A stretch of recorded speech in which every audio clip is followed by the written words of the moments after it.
Hola gravitantes. Aunque habría que responder a muchas objeciones, podemos asumir que la invasión de Ucrania de hace 4 años es un punto de inflexión y de constitución de lo que hemos llamado régimen de guerra, conforme a un proceso que hoy ya es global. Desde entonces, el telón de fondo que explica, pero al mismo tiempo potencia los regímenes de guerra, es decir, el caos ecosistémico, desde el resquebrajamiento de la hegemonía de Estados Unidos al desorden climático, pasando por la incertidumbre energética, alimentaria, sanitaria y epidemiológica, y de las cadenas logísticas de suministro global, no ha hecho más que reforzarse. El genocidio israelí-estadounidense de Palestina, el desplome del Estado sirio asadista, la ofensiva contra Irán, Venezuela, Cuba, Groenlandia, la llamada nueva Guerra Fría contra China, etc., son situaciones determinantes, pero hoy no vamos a tratar directamente de ellas. Resulta más importante apuntalar algunos hechos complejos. 1. La presidencia de Trump, no muy sorprendentemente, se ha traducido en un golpe de Estado en el subsistema atlántico y en el interior de Estados Unidos, sin metáforas ni exageraciones. 2. Los regímenes de guerra no son operaciones que se limiten a los planos político, legal, cultural, comunicativo, económico, ni operan de manera aislada para cada uno de esos planos, sino que son operaciones sociales totales, que están constituyendo lo que podemos llamar sociedades de guerra. Hoy queremos hablar con nuestras invitadas de estos 3 temas. 1. Los límites, políticos y éticos, de la razón geopolítica. ¿Hay alguno más en este mundo que una lógica de estados, seguridad, recursos, cadenas de suministro? Indaguemos en el trasfondo anticomunista y antifeminista del predominio exclusivo de la razón geopolítica.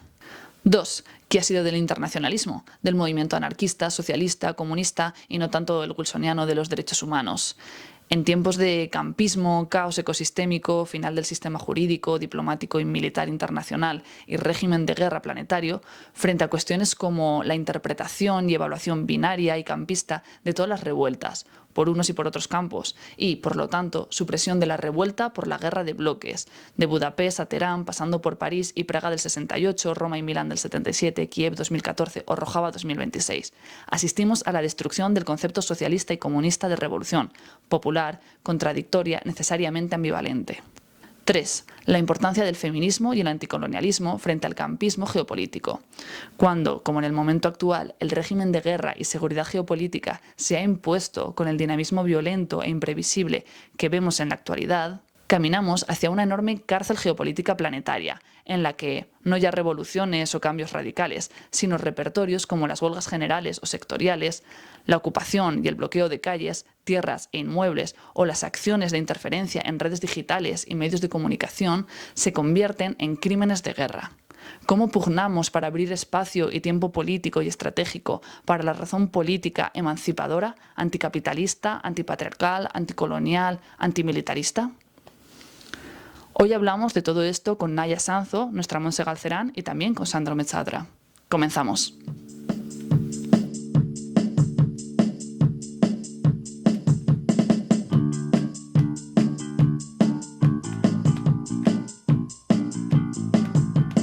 Pues muy bien, para hablar de este estado de guerra, hoy tenemos aquí a Naya Sanzo, habitual del canal, pero vale la pena presentarla, socióloga, periodista, miembro dedicadísimo de geopolíticas, experta en la guerra de Ucrania, aunque hoy no vamos a hablar de la guerra de Ucrania en concreto. Bienvenida, Naya. Gracias.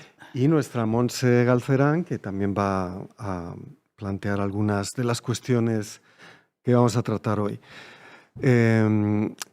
La primera cuestión que te quería plantear, Naya, que trabajas en geopolíticas, pero que bueno, que obviamente lo haces desde una posición también feminista y emancipadora, es los problemas que en este estado de guerra global, es decir, este paso de un régimen de guerra global a algo así como una civilización de guerra o una sociedad guerra en la que estamos entrando, sobre todo con esta segunda presidencia Trump.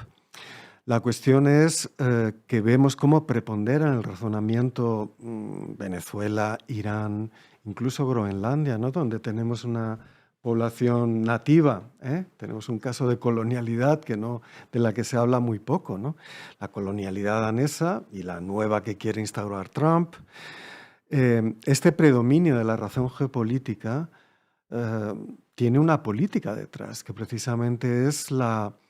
desaparición de un elemento que es tan importante en Irán como en Estados Unidos, en Minnesota, que es precisamente la autonomía digamos, de los movimientos políticos. Su carácter, por así decirlo, disruptivo con respecto a la lógica geopolítica, ¿no? En ese sentido, la primera cuestión es esa, ¿no? ¿Cuáles son para ti los límites en esta situación? Digamos, luego vamos a entrar en otras cuestiones, pero en general, grosso modo, de vamos a llamarla la razón geopolítica y ese predominio del análisis geopolítico, ¿no? Que tantos geopolitibros de izquierda y derecha nos están dando todos los días. Y bros, sobre todo, mujeres somos pocas. Esta lógica geopolítica en la que estamos tiene un poco el punto de inflexión. No quiero ir siempre a Rusia-Ucrania, pero el punto de inflexión claramente es ese febrero de 2022, cuando en Europa ese jardín en paz, nos hablan de esos 8 décadas de paz para nuestros países, no necesariamente para el resto del mundo. Europa se encuentra con que hay una guerra, porque la que había le prestábamos poca atención. En aquel momento, quienes hablábamos de la guerra en Ucrania desde 2014, lo hacíamos desde un punto de vista mucho más humano. Hablábamos del sufrimiento de la población mayor, de esos hombres y mujeres que se habían quedado sin sus pensiones, que tenían que hacer una cola de horas para cruzar el frente y obtener esas pensiones que habían conseguido con su trabajo durante años. Todo eso cambia en febrero de 2022 y ya nos instalamos en una lógica de poder únicamente, poder, punto. Lo poco que quedaba de Marx lo abandonamos y nos apuntamos totalmente a Nietzsche. Esto se ve muy claro en Estados Unidos, que ya no tiene departamento de defensa, ahora ya es el departamento de guerra y no habla de soldados. Pete Hegseth habla de guerreros. Siempre han abandonado, ni siquiera son soldados, ya son guerreros, esa lógica de la guerra, del poder. En ese mundo las guerras son un mapa en el que cada uno coloca sus piezas como si fuera el Risk y vamos viendo cómo se mueven esas fronteras entre bandos y se olvida todo lo demás. Quizá de vez en cuando nos acordamos, ahora nos estamos acordando del sufrimiento de la población de Kiev, por ejemplo, que no tiene luz, no tiene calefacción. No hablamos de eso durante los últimos 11 años y medio, en los que ha habido una guerra que tenía exactamente el mismo sufrimiento humano y lo tiene ahora a uno y otro lado del frente.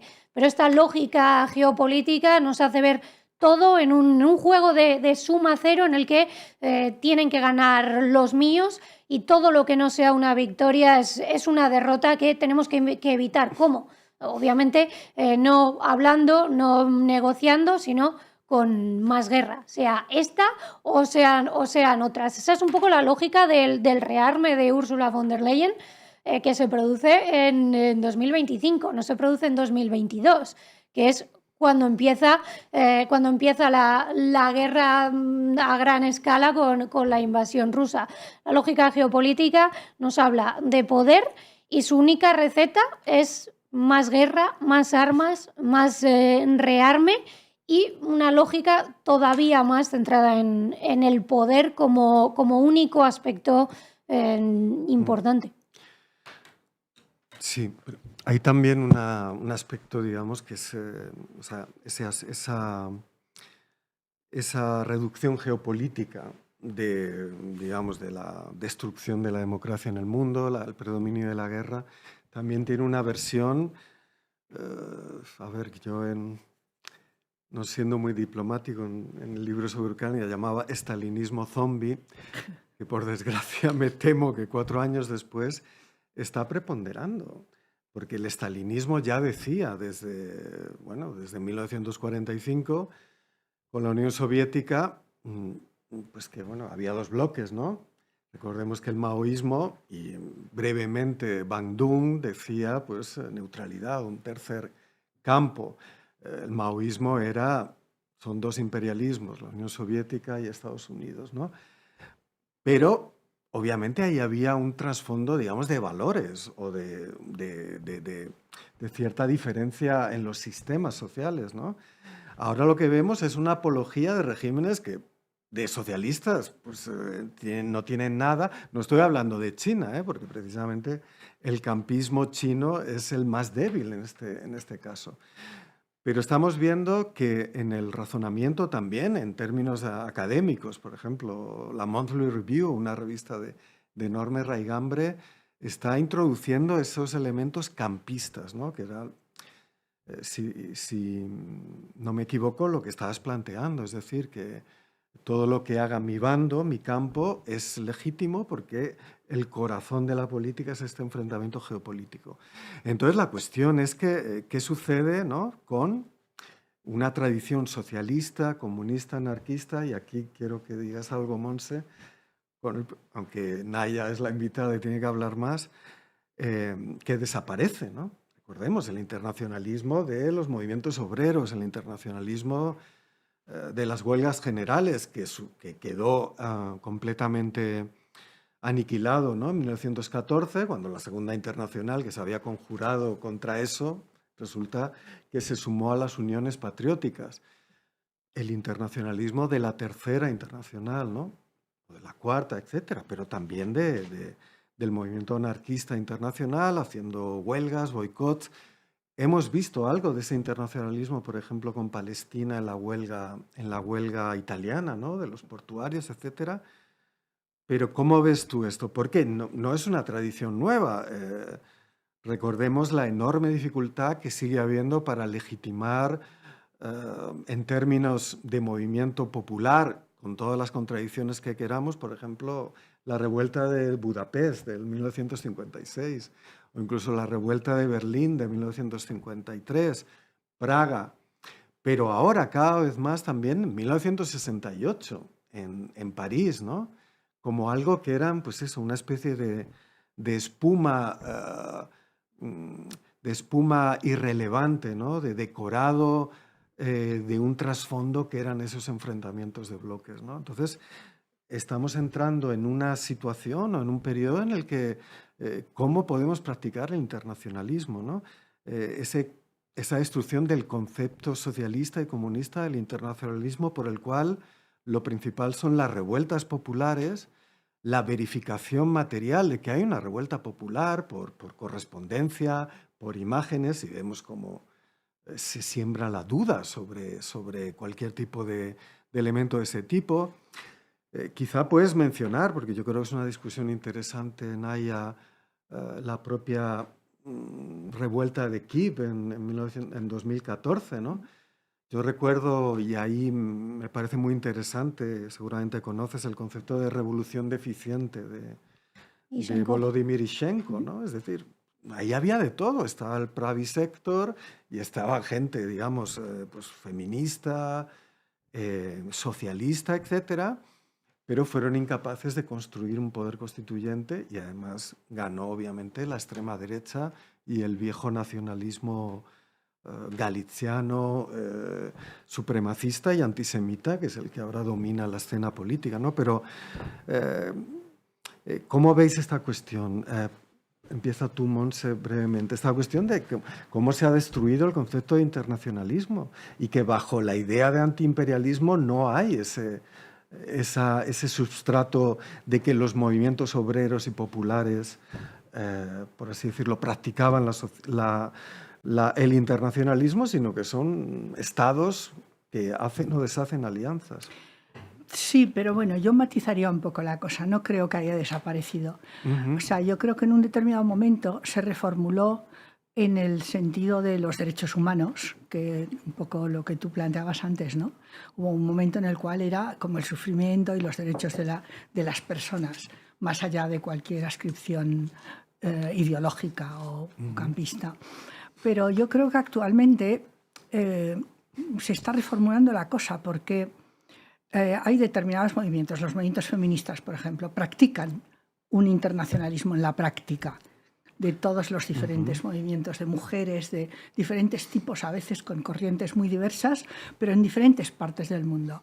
O los movimientos de los migrantes, que es una forma clásica y típica de defenderse frente a las agresiones imperialistas, tanto de unos como de otros, ¿no? Entonces yo creo que ahí se produce también como un desplazamiento de la contradicción principal que era capital-trabajo, y en un determinado momento, durante la Guerra Fría, ¿no?, el bloque occidental, el bloque capitalista, el bloque del mundo libre frente a los países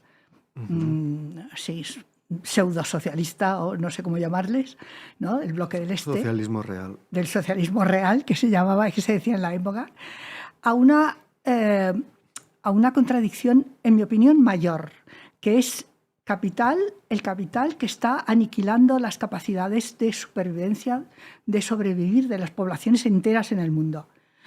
Entonces, lo que está en juego en este momento es el propio capitalismo global, absolutamente depredador, extendido por todo el planeta con modalidades diferentes.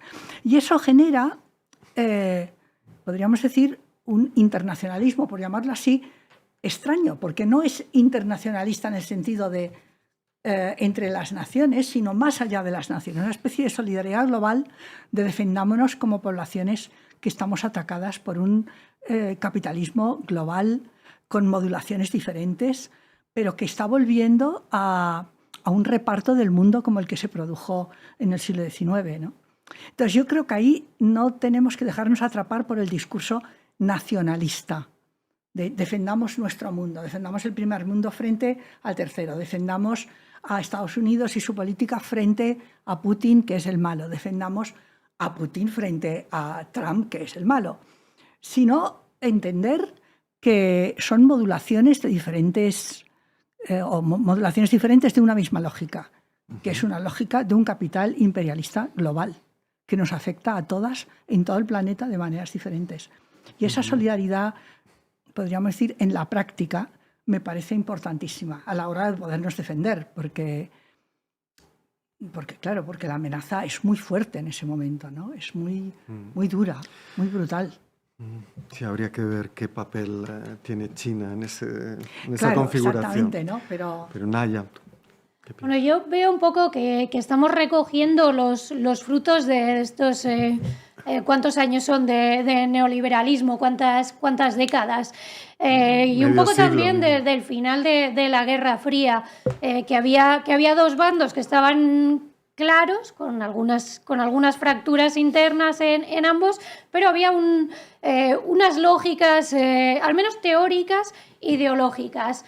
Podemos criticar muchas cosas del socialismo realmente existente, pero tenía una idea, había una base que podía aspirar a, en un futuro queremos construir algo. Eso se pierde en 1991, cuando desde Occidente se ve como un gran éxito la desaparición de la Unión Soviética, la desaparición del Pacto de Varsovia, pero no de la OTAN, que es quien mantiene un poco esa lucha ideológica realmente, porque la Unión Soviética desapareció, pero el enemigo de Moscú no.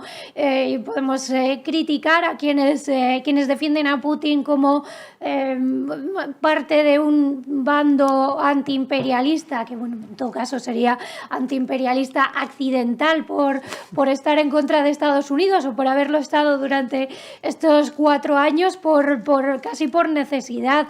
Ese giro ruso hacia China ha sido absolutamente obligado porque no le ha quedado más remedio. El problema que tenemos para ver los movimientos sociales en estos términos es que no hay un modelo, no hay un ejemplo. El momento de Bandung duró muy poco. El modelo de ese ejemplo del maoísmo que criticaba a la Unión Soviética igual que criticaba a Estados Unidos, sí, pero dio la mano a Nixon y se fue por ese camino. Quizá eso le garantizó la supervivencia, pero a costa de tener que pasar por esa imagen, no con cualquier presidente de Estados Unidos, con Nixon. China participó en la guerra de Afganistán suministrando armas a los mujahidines y ya sabemos dónde llevó eso. La fragmentación de las luchas no es nueva, es mayor ahora porque no hay nada a que aferrarse. Pero viene de aquellos barros y no hemos sabido realmente reconstruirnos. Hablabas del ejemplo del Maidán, es un ejemplo muy claro. No había, sí, existían esos grupos feministas, incluso anarquistas, acabaron combatiendo en el batallón Azov, no en cualquier batallón, en el batallón Azov en 2014, con todos sus símbolos de inspiración nazi. Había feministas, sí, pero no consiguieron absolutamente nada. Se vieron, les pasó por encima el Pravi Sector, lo que posteriormente sería Azov, ese movimiento ya de nacionalismo absolutamente chauvinista que ha permanecido en Ucrania durante este tiempo y que ha impedido, por ejemplo, que hubiera algún tipo de movilización contra la guerra. Durante los años de guerra de baja intensidad, sí, pero guerra al fin y al cabo, en una parte de su país. No hubo ningún movimiento contrario a la guerra. Las mínimas manifestaciones eran aplastadas por la policía y no volvían a aparecer. No hubo tampoco esas redes feministas que estaban a ambos lados del frente, pero no hubo ningún tipo de unidad. Es más, creo que lo único que cruzó el frente fueron los veteranos de Afganistán, que habían sido importantes en los ejércitos posteriores, y ellos sí que fueron capaces de mantener esos vínculos y gestionar, por ejemplo, intercambios de prisioneros, pero no podemos aferrarnos a eso. ¿Dónde están esos movimientos, incluso ecologistas, feministas, que sean capaces de trascender esas fronteras de facto, como puede ser el frente? Eso no estuvo en Ucrania y realmente tampoco está en otros momentos. Es una de las pérdidas que hemos tenido en las últimas décadas, que no hemos sabido reconfigurar estos movimientos sociales al margen de esta lógica política del poder y de la imposición, que son muy claras en Europa. En Europa, por mucho que queramos hablar de los movimientos sociales y de los avances y de estas luchas, seguimos estando en una lógica del nosotros y ellos, viendo como un mundo aparte, este mundo nuestro occidental, esta Europa civilizada, desarrollada, y el resto del mundo que está aquí al lado, que África no es un continente lejano, no es un mundo paralelo, son nuestros vecinos a pocos kilómetros. En ese sentido, creo que no hemos sabido trascender esas luchas políticas, y eso nos ha hecho víctimas de que cuando surgen conflictos no sabemos reconfigurar nuestra posición ideológica, ya un pasito por encima de esas luchas de a pie del día a día dentro de los movimientos sociales. Uh-huh. Sí, yo pienso que, a ver, en el movimiento global, ¿no?, de Seattle contra la globalización capitalista, era una forma de internacionalismo. Lo que pasa es que no eran los sujetos, estaban dentro, ¿no?, porque estaban los sindicatos, estaban los agricultores indios, estaba, por ejemplo, José Bové, ¿no?, todo el mundo rural. Los trabajadores sin tierra. Trabajadores sin tierra de Brasil, y luego estas componentes más urbanas, ¿no?, de los repertorios de desobediencia civil, etc. Era un movimiento de movimientos, se llamaba, y de facto pues practicaba internacionalismo. También estaban los que, por ejemplo, en Estados Unidos, ¿no?, a los que apoyaba Bernie Sanders, a los trabajadores automovilistas, a los propios farmers, ¿no?, precisamente porque los tratados de libre comercio les estaban jodiendo, y con razón, porque así, lo que pasa es que luego han votado a Trump muchos de ellos, ¿no?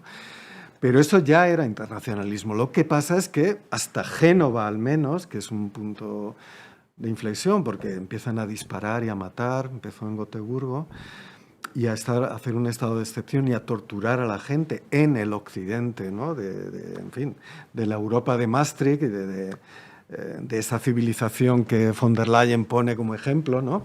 Ya entonces. Pero bueno, eso ya era un internacionalismo. El problema es que ahora, bajo el régimen de guerra y la tendencia hacia bueno, la sociedad de guerra o sociedad guerra, el problema es que la situación que tienen en Teherán, la situación que se dio en Kiev, ¿no?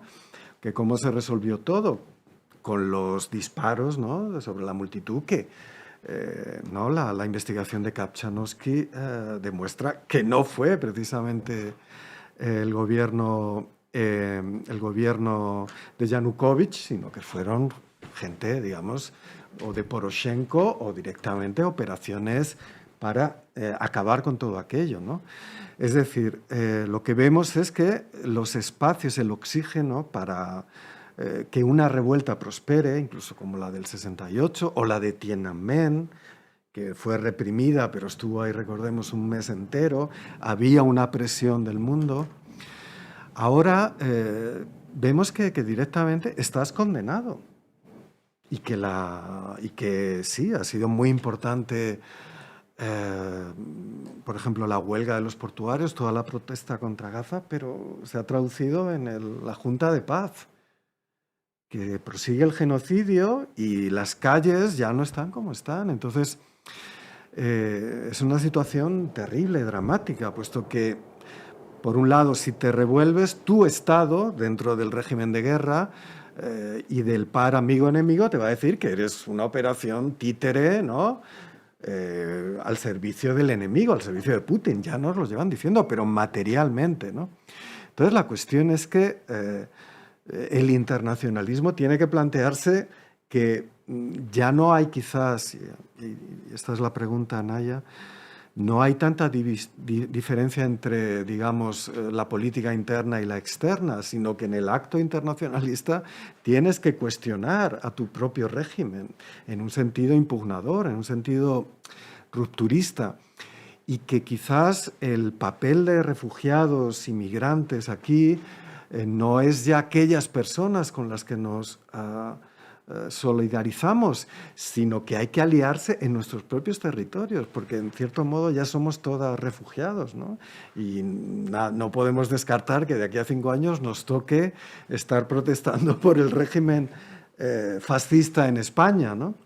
Es decir, que lo que vemos que es un archipiélago de situaciones en las que la democracia, digamos, la vida digna, etcétera, se están poniendo en juego, y que la lógica campista y el régimen de guerra está tratando, también en Occidente, porque lo vemos, de manera dictatorial esos espacios que eran de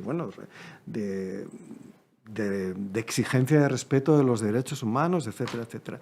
Entonces, la cuestión más en concreto, Naya, ¿qué repertorios desde el feminismo, desde la crítica anticolonial, a la luz de esta situación piensas que se pueden poner en juego? También, ojo, porque hay mucha gente que quizás asume de manera, ¿cómo decirlo?, no con mala fe, que no queda más que esta lógica campista, que no hay potencia en las luchas, que sí, en las discusiones que hay ahora, por ejemplo, ¿no? La crítica a algunos artículos en torno a la revuelta en Irán, publicados en Verso, ¿no? Gente que defiende, por ejemplo, digamos, la independencia de los movimientos de protesta en Georgia o en otros lugares. Es decir, gente, digamos, del mundo del socialismo real, no del occidente, plantea que esas posiciones del tercer campo, ni rusos ni yanquis, o hay que salir de esta lógica campista, que también es algo que en la entrevista que ha hecho Irene Zugasti a a Hussein Doghru lo plantea él, es decir, que lo que vemos es un conflicto interimperialistas y que pues, los rusos deberán luchar contra Putin, los alemanes contra Merz y los estadounidenses contra Trump, y que hay que unir esas luchas, ¿no? El problema es que mucha gente no cree en esa potencia. Cree que hay que ponerse al servicio de grandes conjuntos militares y estatales para poder sobrevivir. ¿Cómo podemos desafiar eso? Hemos dejado caer tanto estos movimientos un poco de protesta que muchas veces es más fácil asumir que no tenemos nada que hacer y que, bueno, cuáles son las opciones de poder, si entramos ya en esta lógica en la que básicamente estamos en un momento geopolítico en el que lo local y lo global son básicamente lo mismo y todo al final se reduce a esa suma cero del poder. Si caemos en eso, lo único que nos queda es pensar cuáles son mis opciones. Mis opciones son Estados Unidos, la OTAN sin Estados Unidos o Rusia o China. Depende de en qué posición ideológica estemos, sumarían o no Rusia y China. Es muy difícil salir de esa lógica cuando nuestros propios dirigentes nos están diciendo que tenemos que elegir entre gastar todo nuestro dinero en tanques y drones o pagarnos las clases de ruso, porque si no gastamos en tanques, pues vamos a tener que aprender ruso a marchas forzadas, entonces podemos ya empezar a pagarnos las clases. Lo más difícil es superar ese momento de pensar que no hay nada que hacer desde abajo, que todo se hace desde arriba y lo único que podemos hacer es sumarnos a algún tipo de bando, que no tienen por qué ser dos, pero al final son luchas de poder y lógicas del poder. Es muy difícil romper eso, y lo primero que hay que romper es el relato mediático. Que puede parecer muy difícil, pero tiene que ser el primer paso, porque las luchas autónomas, las luchas locales no pueden llegar a ninguna parte si no se unen entre sí. Es decir, la lucha feminista está muy bien y es muy necesaria, pero no puede actuar en el vacío. Las luchas sindicales también están muy bien y son igualmente necesarias, pero van a ser mucho más potentes si son capaces de combinarse. Eso en Estados Unidos, por ejemplo, en el caso de Minnesota, sí que se está viendo que incluso las iglesias, que una amiga socióloga me insiste mucho en que no son evangélicas, que es un dato importante, se están uniendo con otras luchas para organizar esa resistencia al ICE, para que ICE no pueda llegar a las viviendas de las personas a las que quiere detener, que puede parecer algo muy pequeño, pero si no empezamos por ahí, si no empezamos por parar a esas fuerzas militares, paramilitares que están viniendo a detenernos, no podemos ir a ninguna parte. A partir de ahí es crear un discurso que sea consistente, pero no podemos aspirar tampoco a cambiar el mundo de la noche a la mañana. Muy a nuestro pesar no estamos ahí, no tenemos la fuerza, no tenemos movimientos políticos serios como para poder aspirar a cambiar ninguno de nuestros países. Tenemos que empezar por nuestros países, no podemos aspirar a cambiar Irán, podemos apoyar luchas sobre el terreno en Irán, en Estados Unidos o en China, pero no podemos aspirar a cambiar esos países. Tenemos que luchar por cambiar los nuestros en colaboración con el resto. La lucha por la causa palestina nos enseña que es posible, pero también nos dice que en el momento en el que hay un mínimo acuerdo y la Junta de Paz no es un buen acuerdo, eso creo que estamos todos de acuerdo, esas luchas decaen. No desaparecen porque la causa palestina es lo suficientemente importante para todos los países occidentales para mantenerse, pero claramente decae. Nos está diciendo que es por ahí, pero que todavía no somos capaces de mantenerla. Y si esas luchas no se mantienen, hay partes en las que sí que se puede contener ahí en el tiempo. Es el caso de los puertos, el impedir que puedan atracar barcos que llevan armas, el impedir la exportación de armas. Eso sí que se puede hacer, más mantenido en el tiempo, pero no estamos todavía, no tenemos no hay esa organización a la que nos podamos aferrar y a la que nos podamos afiliar para mantener esa lucha en el tiempo. Muy a mi pesar. Me gustaría poder dar buenas noticias, pero si estamos avanzando, estamos en pasos iniciáticos. Montse, ¿tú qué...? Sí, yo solamente, a ver, las analogías históricas no son siempre muy ambiguas, ¿no? Pero a mí me recuerda no solo el antecedente de la Segunda Guerra Mundial, que estamos mucho sobre ello, sino de la Primera Guerra Mundial. O sea, ahí había un discurso internacionalista teórico relativamente fuerte. Todos los partidos socialistas estaban en contra de la guerra, había movimientos y manifestaciones contra la guerra y tal y cual. Pero en el momento que se impuso el discurso belicista y la realidad de la guerra, ¿recordáis cuando se inicia la Primera Guerra Mundial?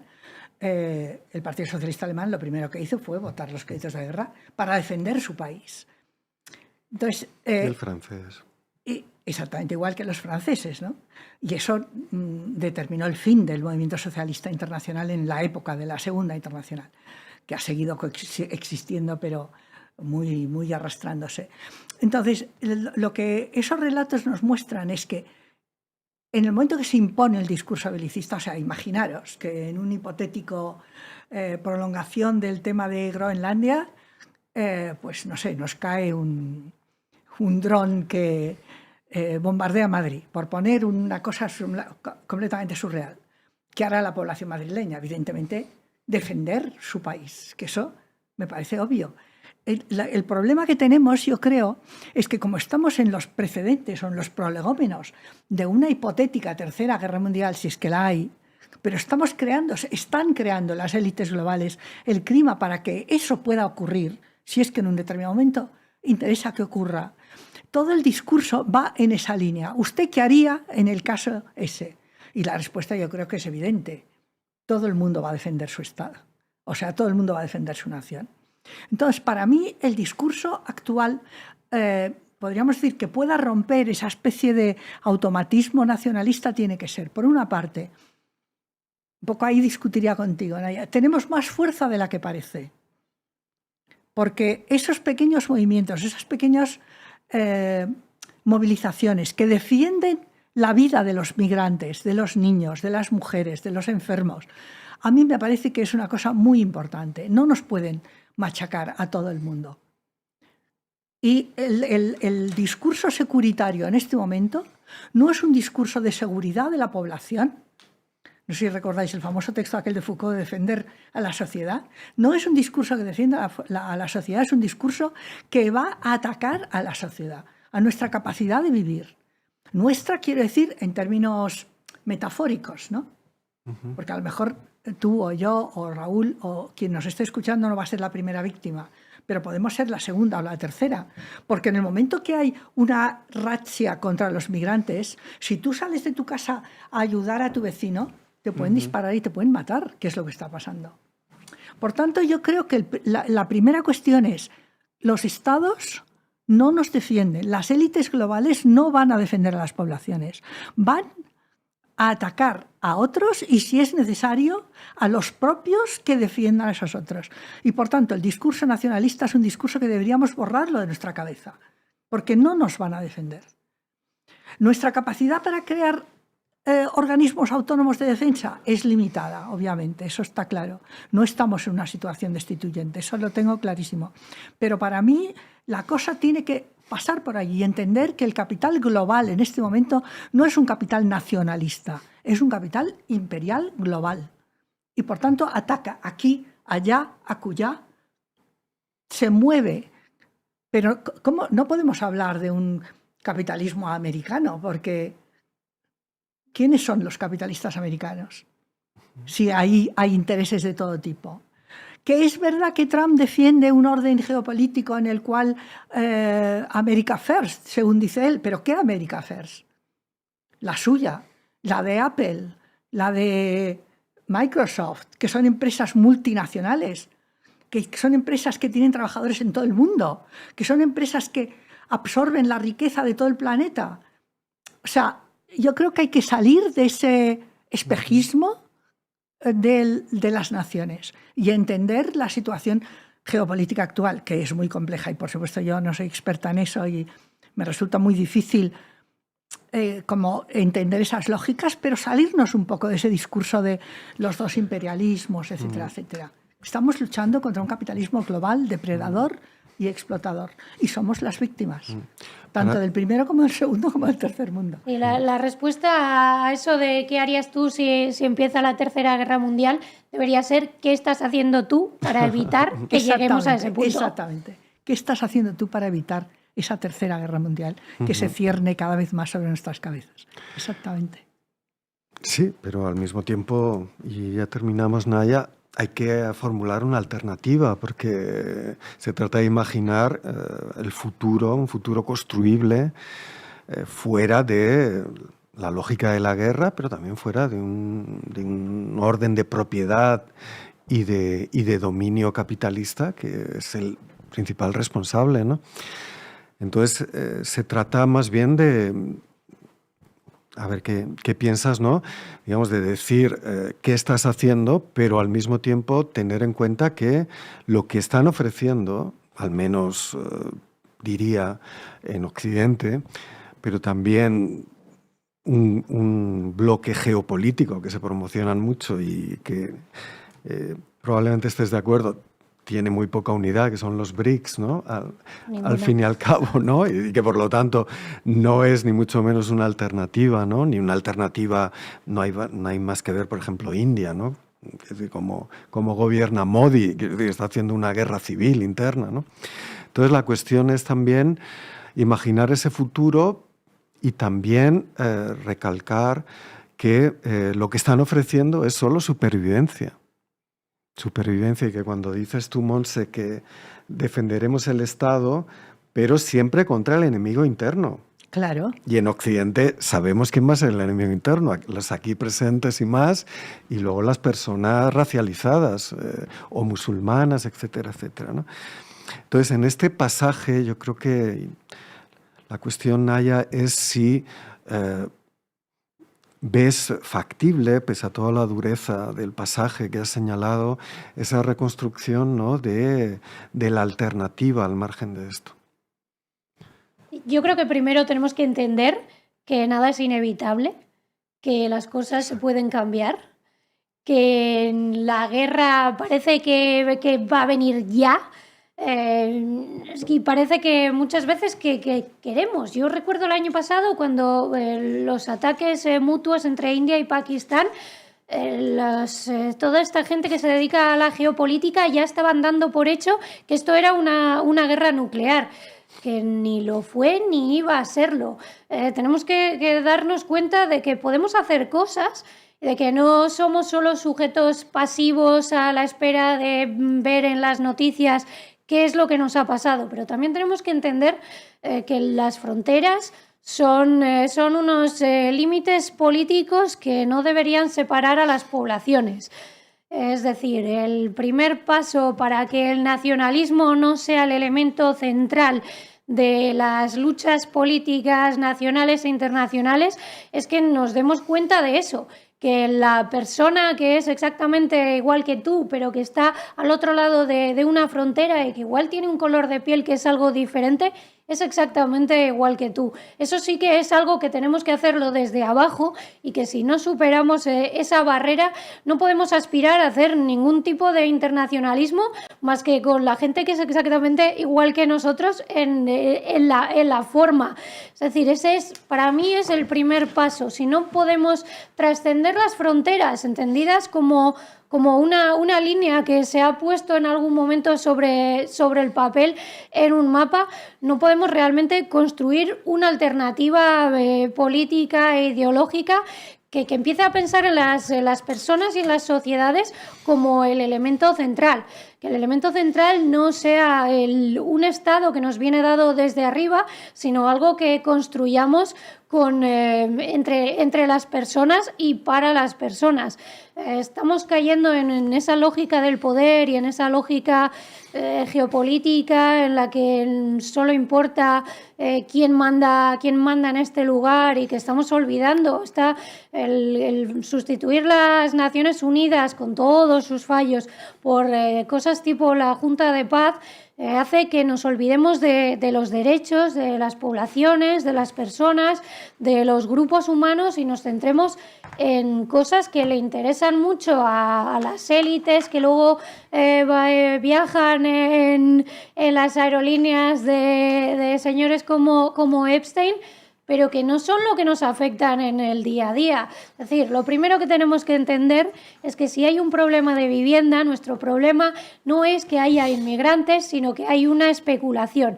Esto, aplicado a la geopolítica, es entender que nos pueden separar artificialmente poniendo líneas en el mapa, poniendo muros, pero que esos muros no son algo natural, sino algo que han creado seres humanos y por lo tanto se pueden destruir. Muy bien. Y se deben. Y se deben. Pues lo dejamos aquí. Muchas gracias, Naya. Un placer tenerte en el programa. Esperemos que repitas. Y a Montse también por tu aportación, esta vez no presentando. Muy bien. Y muchas gracias. Para vosotras y vosotros, seguimos con el programa.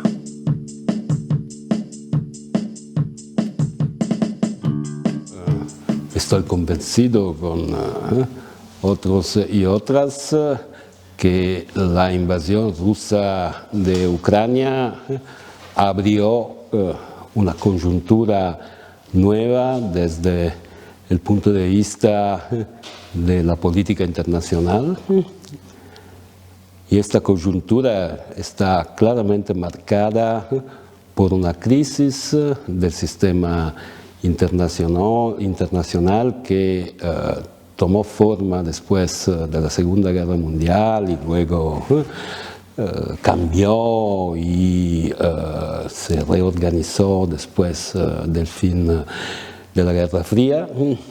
Pero también estamos en una crisis de lo que podemos llamar sistema mundo, lo que significa de la organización del mercado mundial capitalista.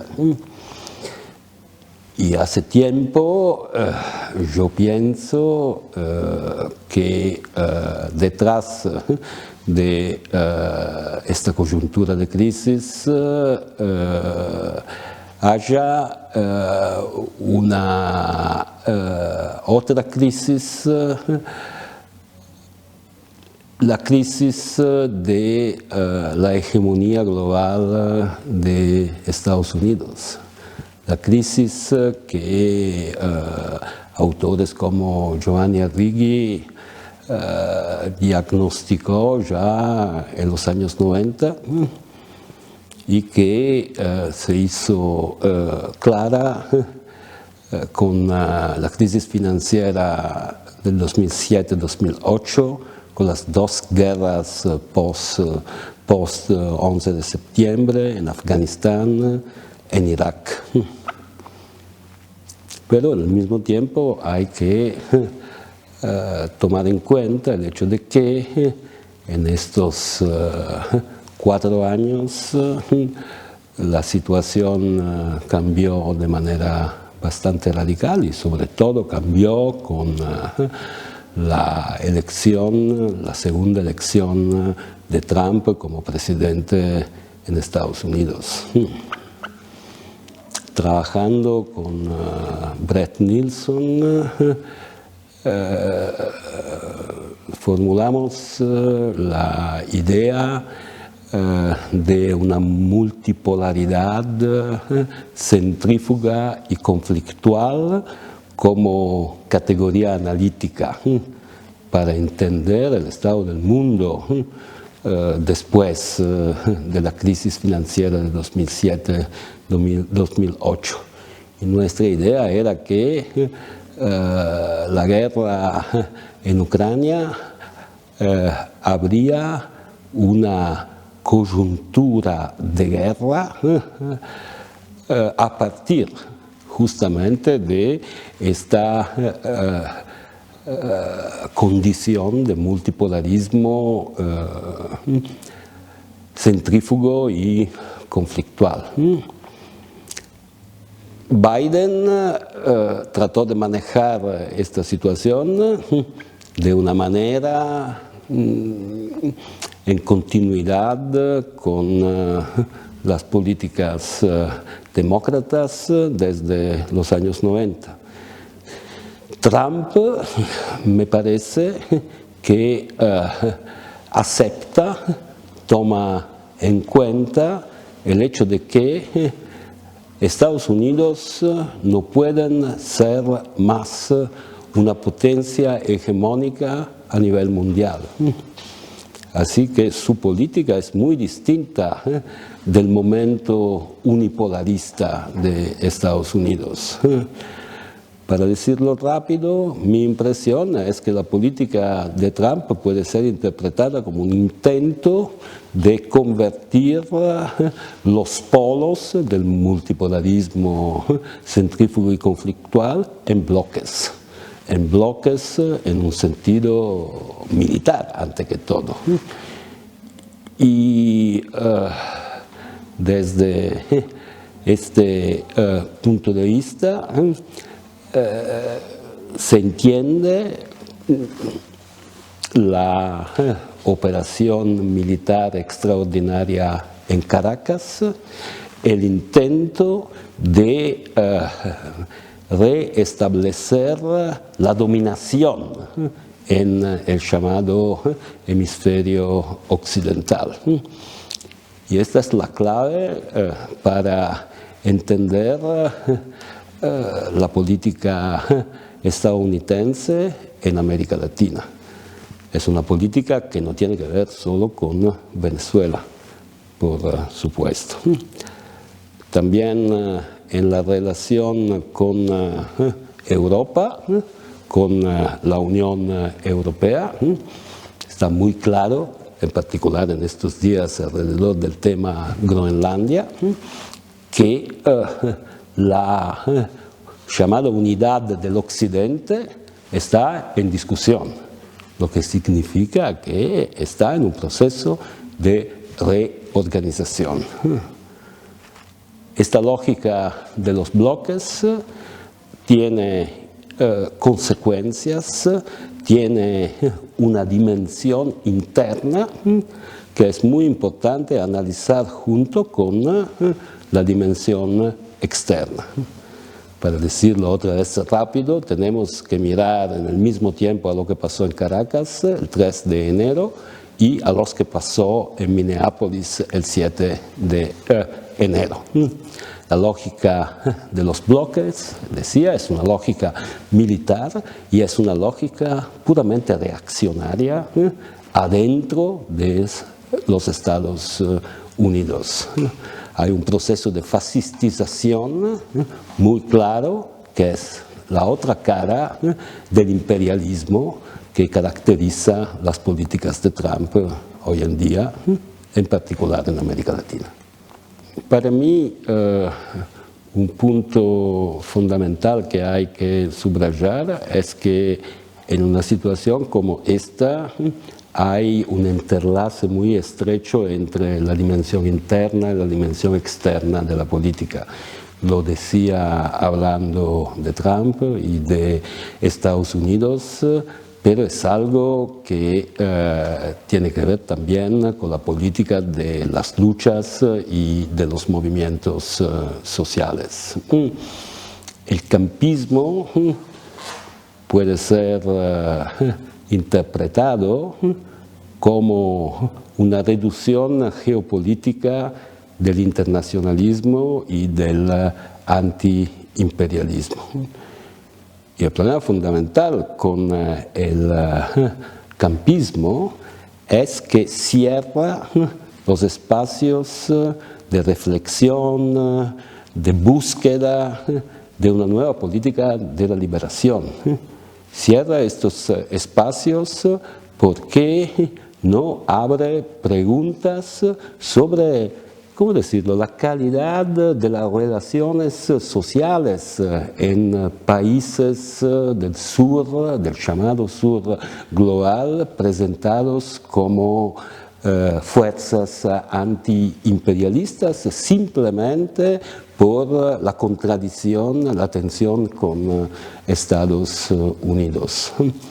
Yo creo que hoy en día, justamente en la situación muy dura en que nos encontramos, el punto sea ir más allá de la resistencia, sea formular los principios básicos de una nueva política de la liberación, y esta nueva política de la liberación solo puede ser formulada adentro de prácticas internacionalistas, adentro de prácticas de intercambio, de discusión, de traducción conceptual internacionalistas. Y por supuesto las revueltas que